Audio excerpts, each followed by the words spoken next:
the United States of America to the Republic of Angola and the Democratic Republic of Sao Tome and Principe, Dr. Tulinambo Mushingi.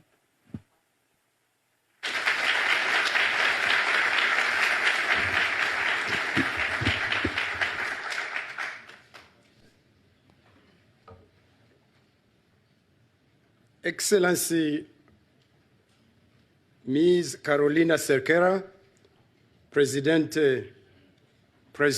I guess it's in English, President of the National Assembly, Excellency Laurinda Cardozo, President of the Constitutional Court, Minister of State,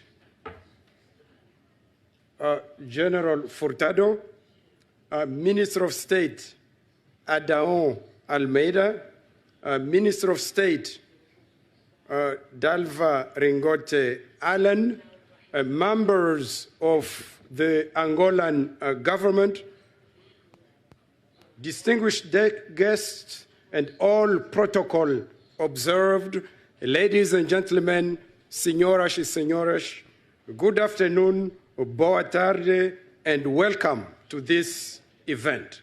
Thank you, Angola's National Historical Archive and Director Constance de Seita for hosting us in this beautiful facility for this historic occasion.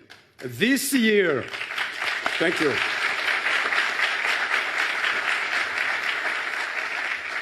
This year marks 30 years of diplomatic relations between the people of Angola and the people of the United States of America, between the government of Angola and the government of the United States of America. Today, as a continuation of that celebration, I have the distinct honor to introduce the first ever visit of a United States of America Secretary of Defense to Angola. Secretary Austin is a man who needs no introduction, but I will try anyway. But I want to briefly highlight his incredible career and the significance of this visit for the USA-Angola relationship. Secretary Austin graduated from the United States Military Academy at West Point, beginning, ladies and gentlemen, a 41-year military career that took him from infantry officer to 4-star general. In 2021, President Biden asked him to return to service, duty and service, to return to service as a civilian, to lead the men and women of our Department of Defense, and more importantly, to build partnership with our friends and allies around the world, including Angola. His visit to Angola highlights the shared security goals between our two nations, between our two people. It also reflects the growth of our partnership with increasing numbers of Angolan service members studying alongside their US counterparts and training shoulder to shoulder in exercises, whether here in Angola, whether in the United States of America, whether anywhere else in the world. This historic visit, ladies and gentlemen, of Secretary Austin, our nation's highest defense official, is a testament of the importance Angola holds for the United States of America and our commitment to deepen our strategic partnership to ensure security and prosperity to the people of Angola, Africa, and the United States of America. So, ladies and gentlemen, put your hands together and silence your phones. Put your hands together and help me welcome to the podium United States Secretary of Defense Lloyd J. Austin III.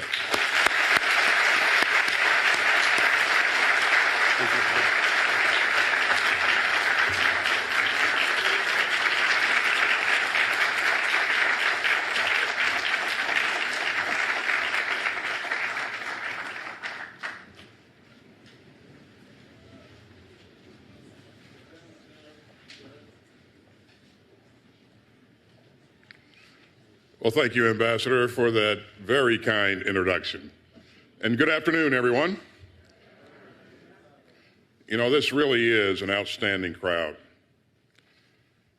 Mr. President, ministers of state, ministers, justices, ambassadors, distinguished guests, thank you all for being here today. It is indeed the honor of a lifetime to be here with all of you. And this is my first trip across Africa as a U.S. Secretary of Defense.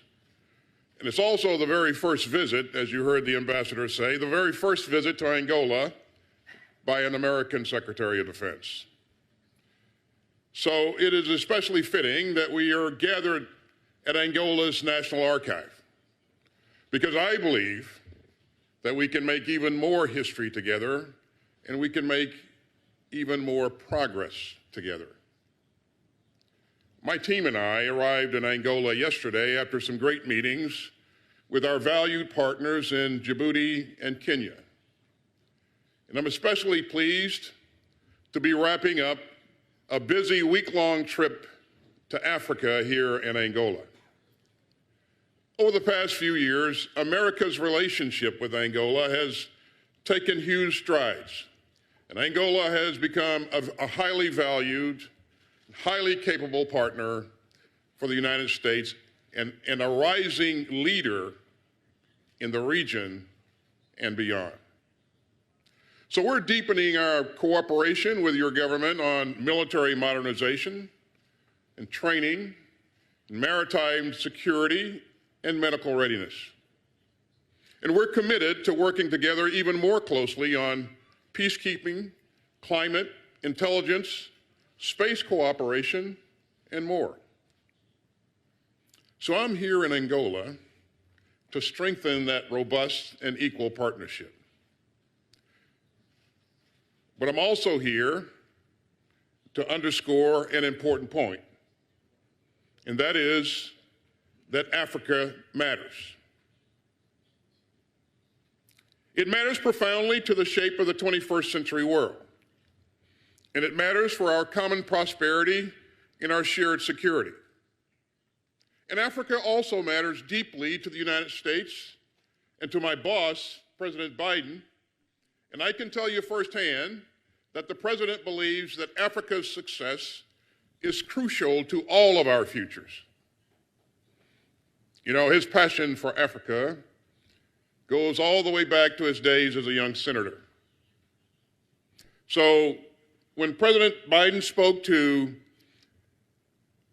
African leaders from 49 countries, he said it from the heart. The United States is all in on Africa's future.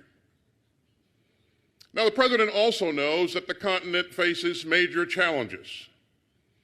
Africa is on the front lines of many of the 21st century's most urgent shared threats: pandemics, food insecurity, the climate crisis, terrorism, the plundering of resources, and the return of autocracy. But as I've seen firsthand this week, some inspiring, very inspiring African leaders and activists and change makers are on those front lines as well. And they're confronting a whole range of big challenges head on. I'm thinking today of a young Angolan named Boaja Fernando. And I think Boaja is here with us today.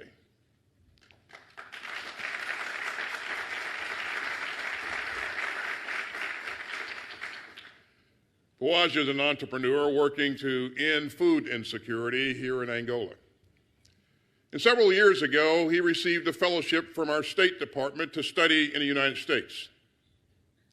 So this son of Angola found himself in Iowa. And Iowa is a state where the average low temperature in January is around -9 degrees Celsius. But Iowa is also a major producer of corn, a crop that's in high demand here in Angola. And Mr. Fernando realized that he could use his skills and the relationships that he had built in Iowa to connect American farmers with Angolan consumers and bring corn from Iowa to the shores of Angola. And that's great for both of our countries. In fact, he was so inspired by his time in Iowa that he's now working to adapt the agricultural business models that he saw there in Iowa to grow Angola's own food stocks. Now that's a story of drive and partnership. So let's give Boaz a hand.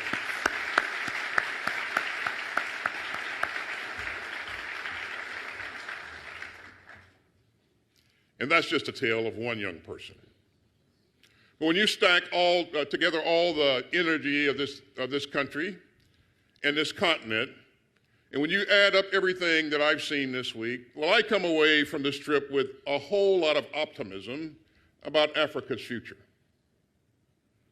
As President Biden says, there's a fundamental truth of the 21st century, that our own success is bound up with others succeeding as well. So when we all have a seat at the table, when we work as equals towards shared goals, when we listen and not just lecture, when we invest in our common security, then we have building blocks for a partnership of principle and progress. The United States is deeply committed to making sure that Africa enjoys all of the protections of the international rules and norms that advance security and prosperity. You know, other countries may see African countries as proxies or even pawns. But we see African nations as partners. The Biden administration believes that the future is being written today in Africa. And we want to move forward together through growing partnerships rooted in mutual cooperation and mutual respect.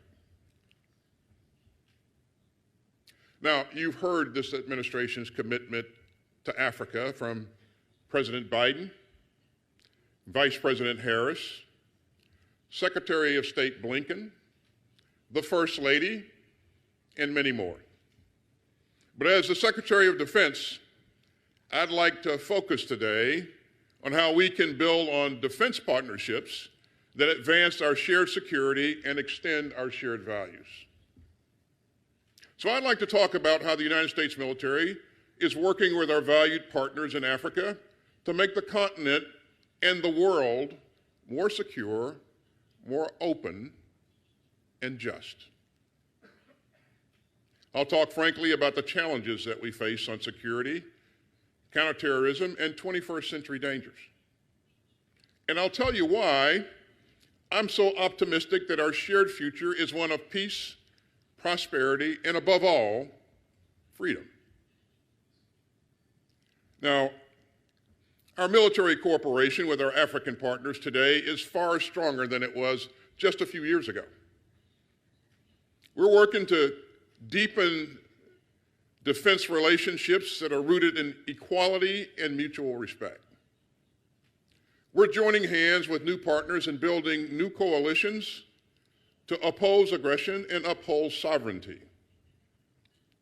And we're empowering our partners to pursue locally, nationally, and regionally led solutions to the dangers that they face.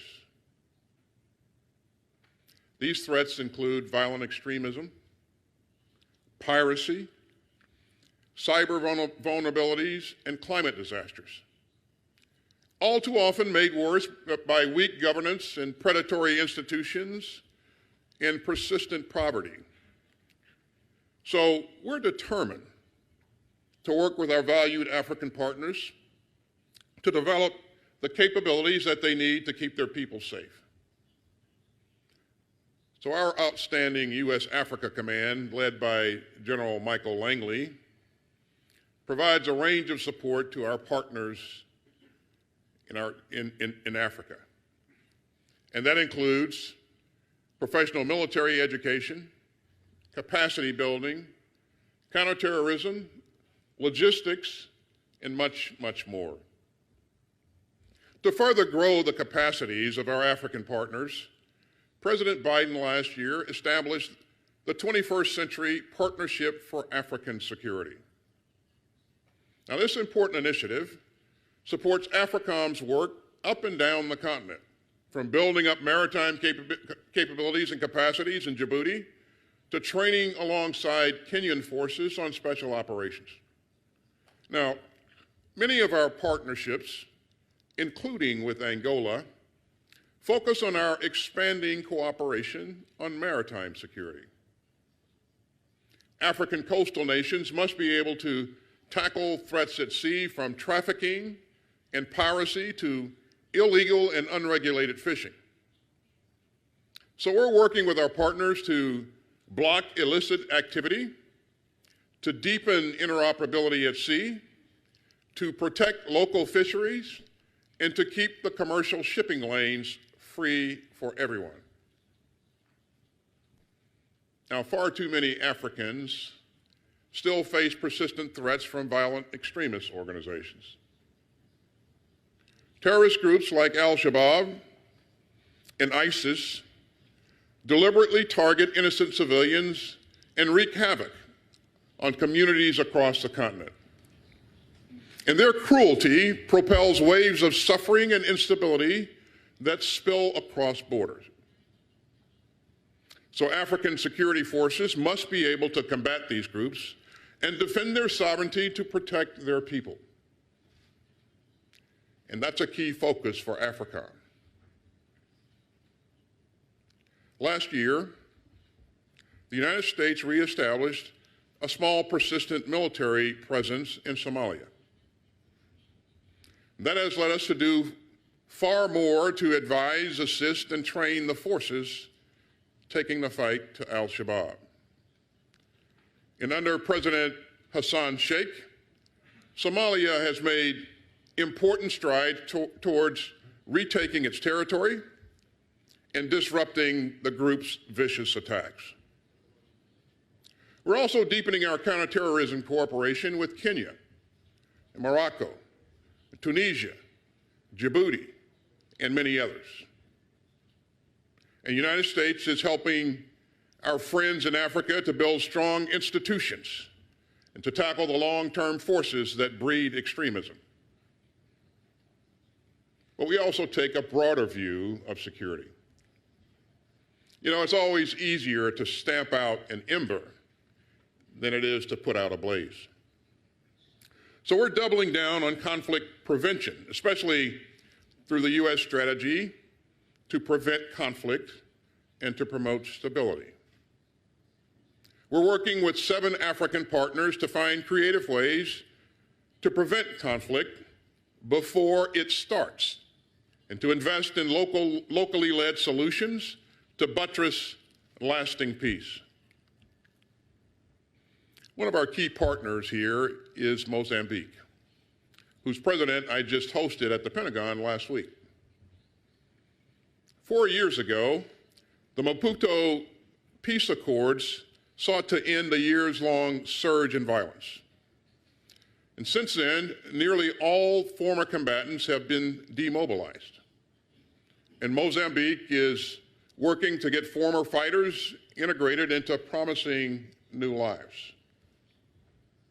Now, that work is far from finished, but it is an inspiring example of how a country can move from a fragile ceasefire toward lasting stability. Now, an important part of our peace and security work is bringing more women to the table. Women and girls often suffer disproportionately from war and conflict. But when women get to lead, when they can participate and participate fully as negotiators, the chances of a just and lasting success go way up.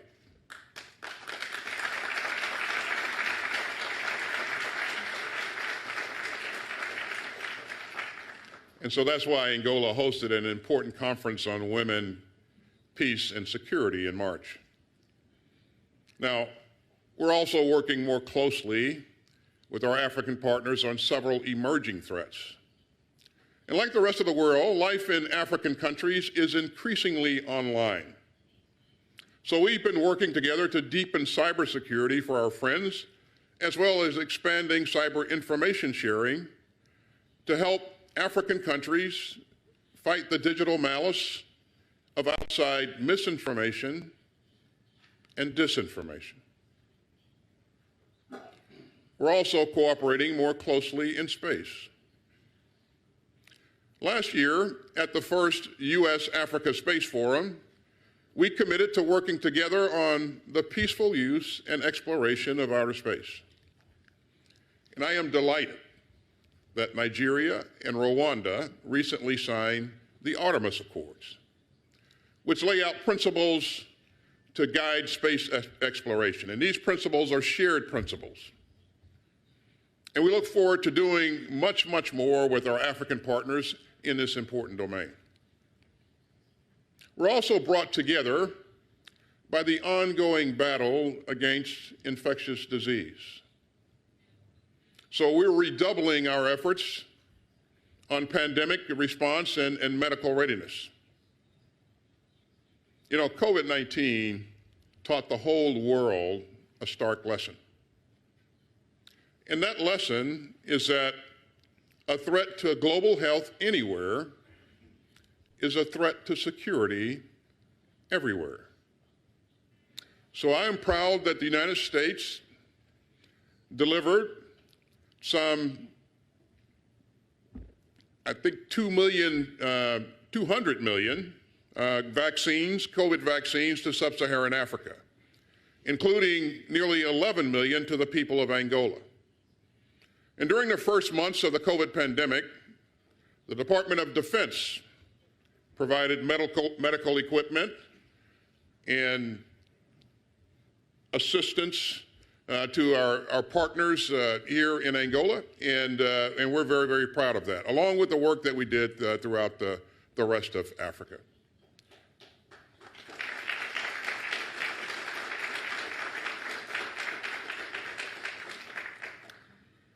AFRICOM also works regularly alongside our African partners to prevent outbreaks and stand up clinics and field hospitals and train for future crises. Last year, right here in Angola, your armed forces hosted the first medical readiness exercises ever conducted in this country. And earlier this year in Kenya, U.S. and Kenyan military medical personnel treated Kenyan patients together during a 2-day clinic. You know, one of our medics, one young American medic, recalled learning from his Kenyan counterpart a vital new technique for caring for expectant mothers. And that's just another example of the expertise that our African partners bring. Now, that takes me to the climate crisis. And this continent has seen firsthand how unpredictable weather and natural disasters and other fallout from climate change can produce poverty, instability, and insecurity. So we're working with our African partners to grow your capacity to stand up early warning systems, improve resilience, and strengthen emergency management. And AFRICOM is working with our partner militaries to improve their readiness, preserve land, and protect natural resources. There is a common thread running through these many areas of cooperation. Our work together supports our shared interest in a secure, resilient, and open Africa, governed by laws and rules that allow everyone to prosper. And so the United States will never take your partnership for granted. The people of Africa deserve to chart their own sovereign paths. And so we aren't asking African countries to choose any side other than their own. You see, Africa deserves better than outsiders trying to tighten their grip on this continent. Africa deserves better than autocrats selling cheap guns and pushing mercenary forces like the Wagner Group or depriving grain from hungry people around the world. As President Biden has said, the future will belong to those who embrace dignity and not trample it. So we want our work together to produce lasting security and not a brittle status quo. And we can all see the damage when leaders turn predatory or institutions grab resources for themselves. For lasting success, African countries need responsive, transparent, and civilian-led institutions that uphold human rights and defend the rule of law and work for all of the people.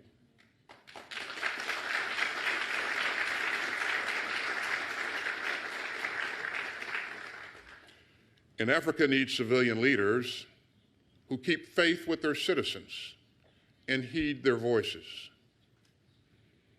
As President Obama said in Ghana in 2009, Africa doesn't need strong men, it needs strong institutions.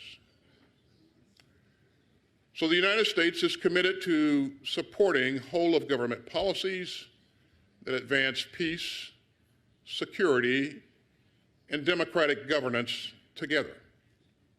And those elements are inseparable.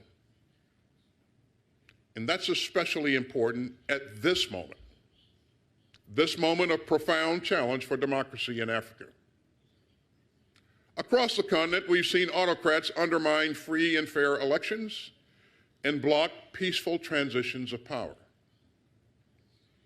Now, as some of you may know, and you heard the ambassador say, I had a brief 41-year career in a U.S. Army uniform. And every day of those 41 years taught me the importance of civilian control of the military. So let me be blunt. When generals overturn the will of the people and put their own ambitions above the rule of law, security suffers and democracy dies.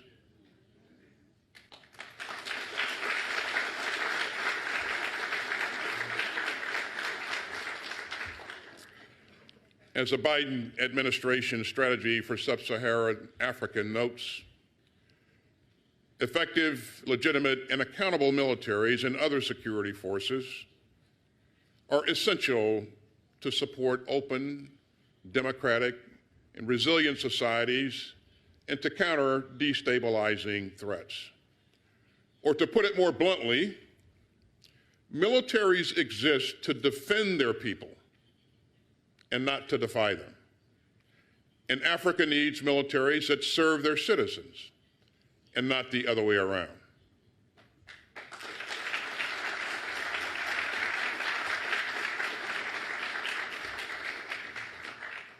And that will remain a core principle of America's engagement with our African partners. So we will continue to invest in professional civilian-led militaries. We will work together to deepen the norms against toppling democratic governments, and we will be candid with our partners when their security institutions fall short of those universal standards. You know, this isn't easy, but it is the best and shortest path to lasting peace and prosperity. It is the path that millions of men and women across this continent have freely chosen. And the United States is proud to stand with all those who seek free, open, and democratic governments in Africa.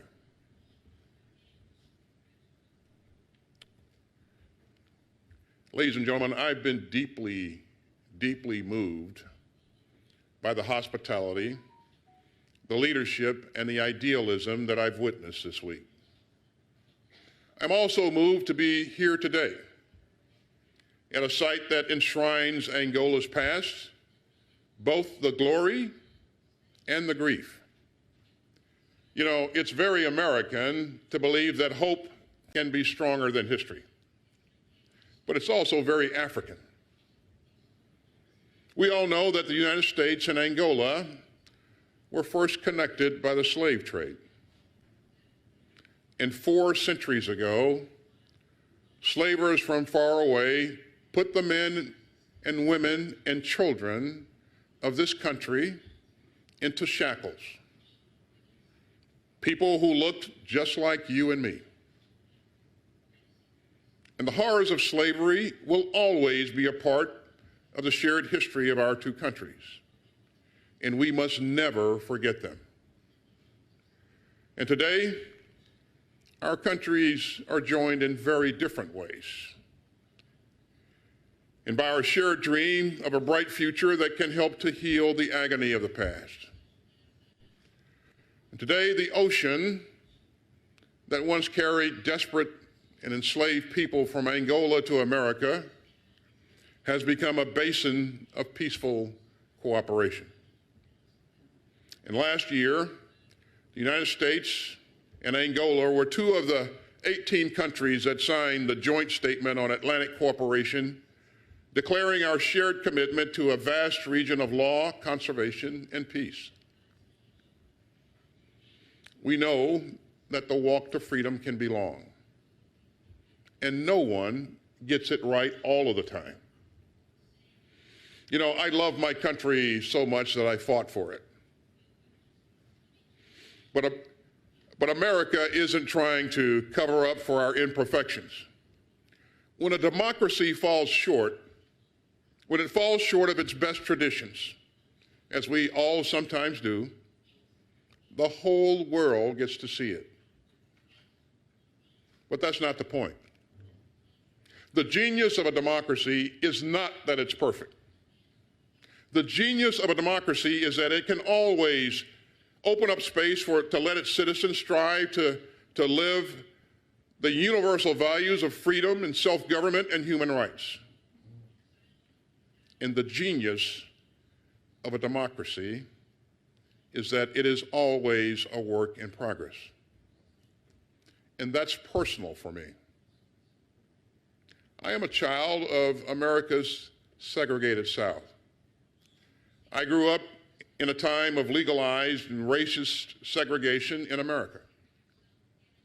And I stand here today in Africa as America's first Black Secretary of Defense.